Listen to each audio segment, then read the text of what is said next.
Hello everyone, कैसे हो आप लोग। आई होप कि सब बढ़िया होंगे। सबकी ट्रेडिंग जर्नी स्मूथ चल रही होगी, बट स्मूथ चलाओगे तभी चलेगी। क्योंकि देखो, आज का दिन था सेंसेक्स की एक्सपायरी, और सेंसेक्स की एक्सपायरी के हिसाब से मैंने सुबह में ही क्लियर बोला था कि देखिए, डेटा और सेंटीमेंट दोनों अलग अलग पैरामीटर होते हैं, दोनों अलग अलग।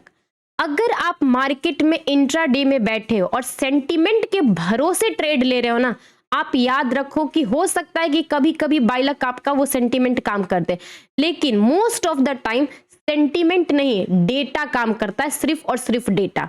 और जो लोग बोलते हैं ना कि डिसिप्लिन रहा करो, इमोशनली कनेक्शन मत रखा, सेंटीमेंट क्या होता है? एक तरीके से इमोशन ही होता है, लेकिन आप कहीं घूम फिर के उस पे आ ही जाते हो कि इमोशनली कनेक्टेड हो ही जाते हो मार्केट से।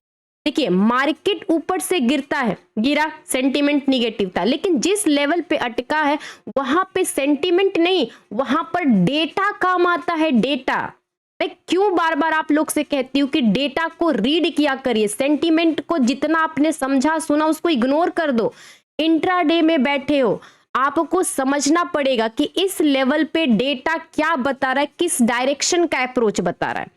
मैंने अभी स्पेशली ये वीडियो क्यों बनाया आपके लिए। देखो, मैं बहुत कुछ आपको इंट्राडे के हिसाब से मैं आपको गाइड करती रहती हूँ। जब तक से लाइव क्लासेस रहती हूँ तो भी बताती हूँ, अगर लाइव खत्म कर दिया उसके बाद भी मैं आपको बताती रहती हूँ। देखिए, लगभग में मैंने बोला 84,720 हर्डल ले रहा है ना, ये चीजें मैंने बोली। देखो, एक और चीज मुझे ना अनयूजुअल लगा, कहां पर, देखिए, मैंने 12:40 पे आपको टेलीग्राम ग्रुप पे एक मैसेज किया। मैंने बोला कॉल पुट दोनों के प्रीमियम वी वैप के नीचे है, वी वैप के नीचे। तो देखो, बात को समझिए, वी वैप का मतलब क्या होता है। एक होता है पुट राइटर, आपको भी पता है, एक होता है कॉल राइटर, ठीक है। अब ये पुट राइटर जिसने प्रीमियम को सेल किया है, वो लेवल है मान लो 100 रुपीज पे। जब तक से ये प्रीमियम 100 के ऊपर सस्टेन नहीं करेगा या ये पुट प्रीमियम अपने पोजीशन नहीं निकालेंगे, तब तक से मार्केट डाउन साइड अप्रोच नहीं करेगा। मान लो 1-2 पॉइंट गया भी ना, फिर टक से वापस आ जाएगा, प्रीमियम मूव नहीं करेगा। ठीक उसी तरीके से कॉल साइड भी होता है कि अगर कॉल का प्रीमियम मान लो किसी ने 100 रुपए में सेल किया है, ठीक है, और ये 100 रुपए से प्रीमियम 100 के ऊपर नहीं चलेगा, तो इसके सेलर आराम से बैठे हैं। और कॉल साइड का प्रीमियम के जो सेलर है, जो आप यहाँ पे ऑप्शन चेन में देखते हो ना, यहाँ पर OI, ये होता है पुट साइड का और ये होता है कॉल साइड का। तो जब तक से ये कॉल साइड के पोजीशंस कम नहीं होंगे, मार्केट ऊपर के साइड अप्रोच नहीं करेगा। देखो, ये समझना थोड़ा सा एक्सपीरियंस्ड हो जाता है, क्योंकि आप धीरे धीरे धीरे धीरे धीरे धीरे चीजों को समझते हो। मैं जानती हूँ इसको डिफिकल्टी होती है समझने में, लेकिन इसके अलावा भी आपके पास एक ऑप्शन है कि जिसकी वजह से आप समझ सकते हो। अब देखिए, मैंने इसको डिलीट कर दिया, ठीक है। मैंने बोला कि कॉल साइड का प्रीमियम वी वैप के ऊपर नहीं जा रहा है और ना ही पुट साइड का प्रीमियम ये वी वैप के ऊपर जा रहा है। इसका मतलब समझे, मैंने जो आपको मैसेज किया यहां पर कि कॉल और पुट दोनों के प्रीमियम वी वैप के नीचे है, इसका मतलब क्लियर होता है कि कॉल साइड के प्रीमियम के जो सेलर है वो भी आराम से बैठे हुए, और पुट साइड के प्रीमियम के सेलर वो भी आराम से बैठे हुए, और दोनों की पोजीशंस इंक्रीज हो रही है, इंक्रीज हो रही है। मतलब कि कॉल साइड के भी प्रीमियम इंक्रीज, प्रीमियम नहीं, OI इंक्रीज हो रहे हैं और पुट साइड के भी इंक्रीज हो रहे हैं। तो दोनों में टशन लगी हुई है कि कोई गिव अप नहीं करेगा, दोनों अपने अपने लेवल को प्रोटेक्ट कर रहे हैं। समझे ये चीज। अब देखिए, मैं आपको ये बात को क्यों बोला, अब मैं आपको जाती हूँ थोड़ा सा चार्ट्स पे समझा। अभी भी मार्केट चल रहा है, लेकिन बट अब मैं आपको ध्यान से समझना। देखिए, ये जो लेवल होता है ना, यहां पर देखो, एक बार रिजेक्शन लिया, यहां पर रिजेक्शन लिया, सेम इस जगह पे रिजेक्शन लिया, ठीक है। अब ये लेवल पे बहुत सारे पोजीशंस बने थे, तो उस टाइम के हिसाब से 700 के लेवल पे 11:20 पे, अब देखो 84,700 का कॉल, ठीक है। अब उस टाइम का देखना, और यहां पर देखना 84,700 का पुट।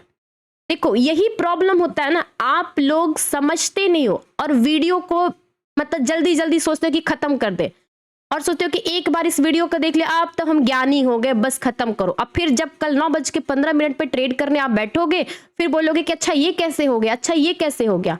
ये वही उसी तरीके से होता है कि एग्जाम से पहले आप पढ़ाई मत करिए, एग्जाम से पहले कुछ भी चीज मत सोचिए, सोचिए कि मुझे सब आता है, और जैसे एग्जाम क्वेश्चन पेपर मिलेगा अच्छा ये भी होता है, अच्छा ये भी होता है।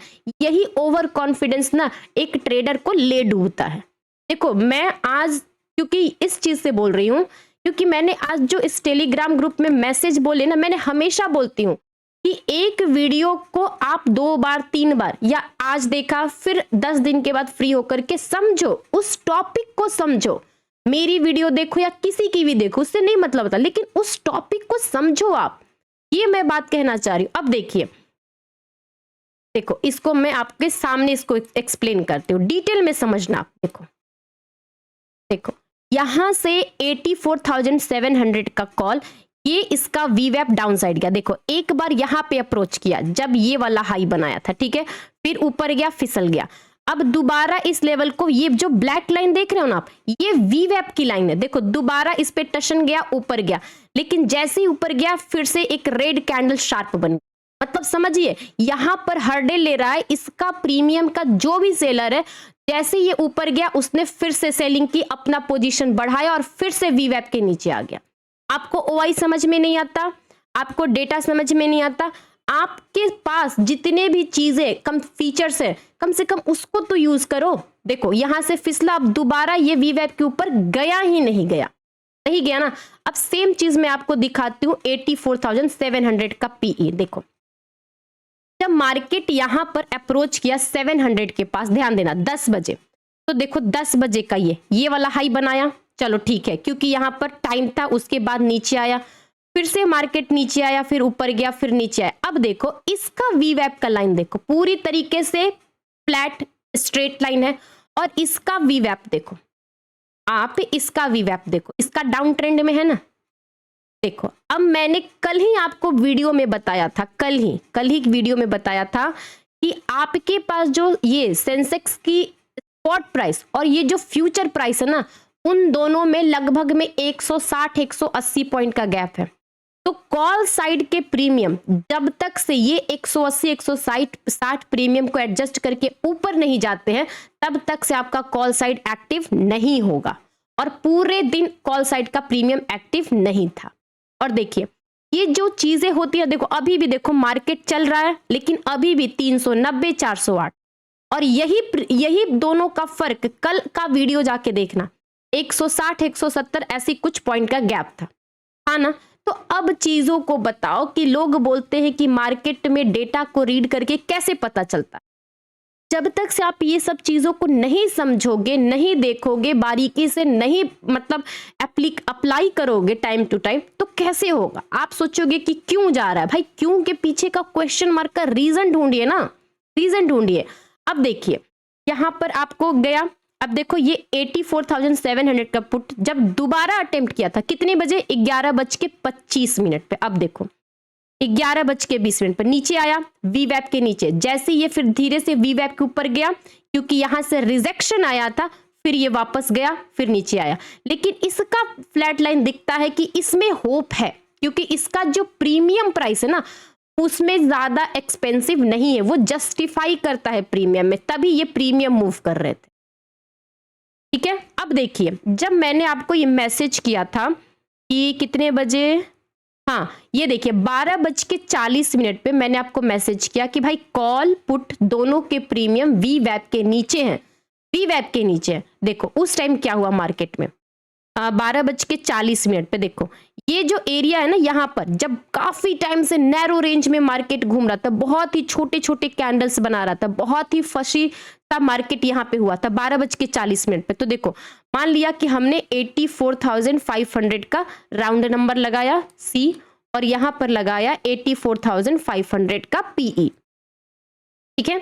अब देखो अब एक चीज देखो 12:40 पे, सबसे पहले देखिए 12:25-40 यहां पर ये वाला टाइम देखो, ये भी वीवैप के नीचे है ना, वीवैप के नीचे। और ठीक उसी टाइम पे मैं आपको दिखाती हूँ 12:40, ये देखिए 12:05 12:40, देखिए ये वाला, ये जब एरिया था ना 12:40, ये भी उस टाइम पे अपने वीवैप को वो कर रहा था, टच कर रहा था, बट उसके ऊपर नहीं जा रहा था। ये वीवैप का एरिया देखो 12:40 है ना, यहाँ पे 25, 30, 40 ये वाला टाइम, उस टाइम पे ये भी अपने वीवैप के आसपास ही घूम रहा था, लेकिन ऊपर जा नहीं रहा था। इसीलिए मैंने आपको मैसेज किया कि भाई वीवैप का मतलब होता है कि कॉल अगर वीवैप के नीचे है तो कहीं ना कहीं उसका उस पे सेलिंग प्रेशर है, और सेम पुट पे भी ऐसे ही, अगर वो वीवैप के नीचे है तो उस पे सेलिंग प्रेशर है।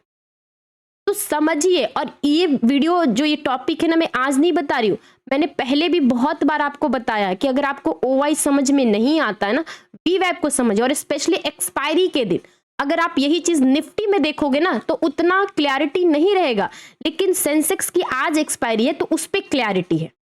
ये चीज को समझिए आप, ठीक है। देखिए एक और मैंने मैसेज किया था उस टाइम पे, देखो सेंसेक्स फ्यूचर 84,500 के ऊपर है, शॉर्ट साइड को अवॉइड करिएगा। मैंने कितने बजे बोला? 2 बजे बोला। अब मैंने एक चीज आपको बताती हूँ, ठीक है, एक चीज ध्यान से समझना। 2 बजे के आसपास मार्केट का देखो, ये टाइम हो रहा है 2 बजे का, ठीक है, 440 के आसपास था मार्केट, उस 440 के आसपास, ठीक है। अब मैं ना आपको एक चीज दिखाती हूँ, यहां पर थोड़ा सा इसको साइड में करते हैं और यहां समझते हैं सेंसेक्स फ्यूचर।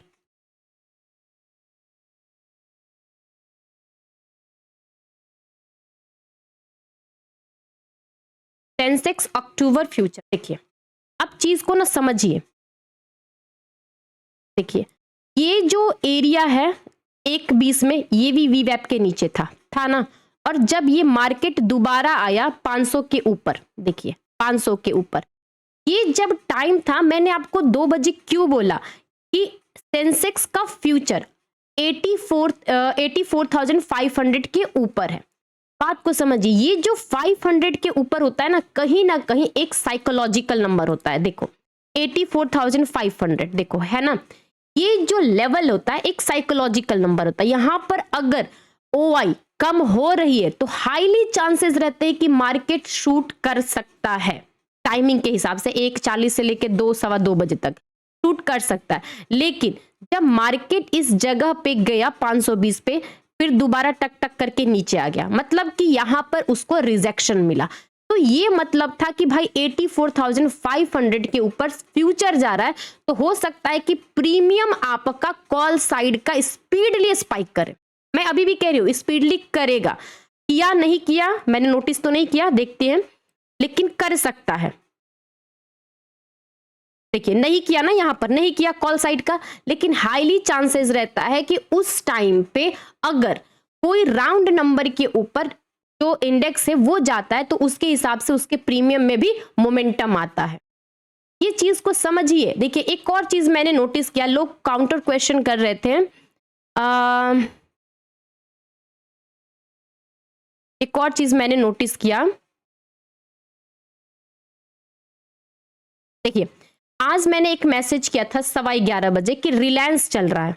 देखो आप ना स्टॉक्स पे जाके देखो, देखिए HDFC बैंक को देखो, ये बहुत टाइम तक मार्केट को ऊपर जाने की कोशिश किया, नीचे आ गया, लेकिन अब रिलायंस को आप देखो, देखो ये यहां से एक लेवल ऊपर गया टक टक करके, इस जगह पे मैंने बोला था कि रिलायंस चल रहा है।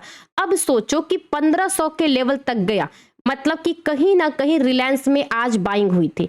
बाइंग के हिसाब से अगर ये 1500 तक है तो भी मार्केट निफ्टी हो सेंसेक्स हो उसको गिरने से बचा सकता है, गिरने से। और आप यकीन मानो निफ्टी का भी चार्ट देखो, आप देखो 11 बजे के आसपास, देखो ये टक टक करके ऊपर गया फिर नीचे आ गया। आप यहां पे देखो कम से कम 1.25-1.5 घंटे तक मार्केट ने कुछ नहीं किया, कुछ नहीं किया। और जैसे ही रिलायंस गिव अप किया, देखो रिलायंस में एक डाउन साइड का गिव अप होने लगा, फिर आपको निफ्टी भी थोड़ा सा नीचे के साइड अप्रोच किया।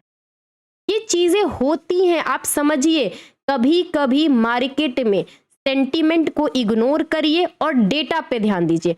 डेटा का क्या काम होता है ना कि आप वहां पर अगर बैठे हो, जैसे कि मान लीजिए 84,500 का फॉर एग्जांपल अभी 30 लाख का ओवाई है, आपको दिख रहा है कि मार्केट गिर रहा है, 500 600 से 55 पे आ गया, लेकिन ये 30 लाख से सडनली ओआई इंक्रीज होकर के 30 से 45, 45 से 50, 50 से 55 लाख हो जाए, तो आपको ये ओआई चेंज देख करके क्या लगता है कि भाई इस जगह पे एग्रेसिवली पुट सेलिंग की जा रही है, तो कहीं ना कहीं मार्केट इस जगह पे रेस्पेक्ट देगा, भले ऊपर जाए या ना जाए, लेकिन इस जगह पे गिरने नहीं देगा मार्केट, क्योंकि ऊपर जाने का मतलब होता है कि इस जगह के जितने भी कॉल राइटर है उनको एग्जिस्ट करना पड़ेगा, लेकिन पुट ओआई भी बढ़ रही है, कॉल ओआई भी बढ़ रही है। सोचो एक जगह पे सपोर्ट है, सपोर्ट और रेजिस्टेंस, रेजिस्टेंस को भी स्ट्रांगली कहा जा रहा है कि नहीं नहीं मार्केट इसके ऊपर जाने नहीं देना है, और सपोर्ट भी कह रहा है कि मार्केट को इसके नीचे नहीं जाने देना, और बीच में ही दोनों में टशन है। तो इस टाइम पे ना हाईली चांसेस होते हैं कि प्रीमियम शार्पली डीके होंगे, कोई भी एक डायरेक्शन नहीं रहेगा, और आपका जो भी चीजें एक रहती है ना रेंज बाउंड होके रहेगा। और ये होता है देखो रेंज बाउंड में भी ना दो तरीके के रेंज बाउंड होते हैं। देखो एक रेंज बाउंड होता है ना कि मान लो यहाँ पे रेजिस्टेंस है और एक यहाँ पे सपोर्ट है, ठीक है, अब ये रेंज में होता है कि यहाँ पर आया तो आप बाई करें, यहाँ पर बुक कर ले, लेकिन अब यहाँ पर आया तो आप यहाँ पे सेल करो। लेकिन एक और चीज समझिए, इस टाइम पे क्या होता है ना, ऐसा नहीं है 10 रुपए प्रीमियम जाएगा लेकिन 15 रुपए गिरेगा। तो इस टाइम पे ना जब हाईली मतलब किसी एक डायरेक्शन के प्रीमियम एक्सपेंसिव रहते हैं, तो ये भी टाइम पे आप ट्रेड नहीं कर सकते हो, एक बार करोगे 2 रुपए मिलेगा फिर 4 रुपए डिके हो जाएगा, तो वहां पे ट्रैप होने के अलावा कुछ नहीं होता है। ये चीजें होती है, अगर फिर भी आप नहीं समझोगे तो कोई कुछ नहीं कर सकता, क्योंकि आप अल्टीमेटली कहते हो कि डिसिप्लिन डिसिप्लिन डिसिप्लिन, डिसिप्लिन क्या होता है आप इसका मतलब समझो। डिसिप्लिन का मतलब क्लियर होता है कि जो भी चीजें आपको पता है, रूल्स पता है, टर्म्स कंडीशन पता है, आप जो भी इंडिकेटर लगाते हो, प्राइस एक्शन लगाते हो, डेटा को रीड करके पढ़ते हो, जब डेटा रीडिंग से आपको अंडरस्टैंडिंग नहीं होती है, मार्केट आपको चौपी लगता है और उस जगह पे लगता है कि कोई भी डायरेक्शन नहीं है, तो उस टाइम पे सरेंडर कर देना ही डिसिप्लिन होता है। अपना लॉस लेकर के साइड में बैठ जाना ही डिसिप्लिन होता है, फाइट करना नहीं। ओके, तो नेक्स्ट टाइम कभी भी, मैं क्लियर बोलती हूं, नेक्स्ट टाइम कभी भी इमोशन और डेटा रीडिंग दोनों को अलग रख के सोचिए। आप इमोशनली 9:15 पे गैप डाउन ओपनिंग हुई, आपको लग रहा है कि इमोशनली यहाँ पे मार्केट को गिरना चाहिए, बट किसी लेवल पे जाकर के मार्केट वहां पे अटका हुआ है, पुट राइटर मतलब जो भी है सपोर्ट स्ट्रांगली बैठा हुआ है, नहीं गिर रहा है, नहीं गिर रहा है, तो आप वहां पे डेटा को रीड किए, इमोशन को नहीं। ओके, आई होप कि आपको समझ में आएगा। प्लीज अगर ये थॉट और ये जो तरीका है आपको अच्छा लगा तो वीडियो को लाइक करना, पहली बार आए हो तो सब्सक्राइब भी करना। हाँ, टेलीग्राम ग्रुप का लिंक डिस्क्रिप्शन बॉक्स में रहता है, आप वहीं से ज्वाइन करो। Okay, have a good day.